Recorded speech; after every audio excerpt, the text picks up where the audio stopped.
Unasema kwamba umesoma wewe. Mimi nimesoma mimi. Umesoma shule gani? Mimi nimesomea China mimi. Umesoma China? Mimi nimesomea China. Wewe unataka kuniambia unajua Kichina? Mimi naweza kuongea Kichina vizuri tu. Hebu niambie Kichina.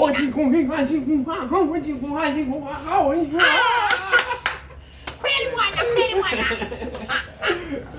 Sasa Kambelwa. Hapo unamaanisha nini?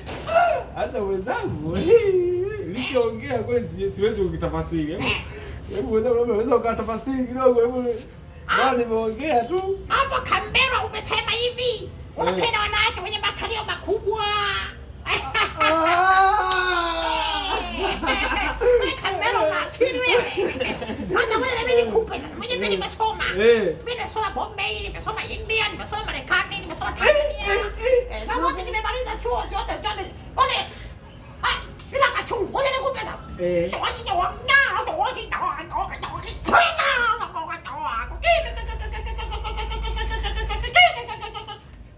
Umeongeaje sasa? Umeiona hiyo eh? Umeongeaje sasa? Hebu nitafasirie nielewe hapo. Hapo bwana nimesema hivi. Huko wanalalamika. Wanasema hivi.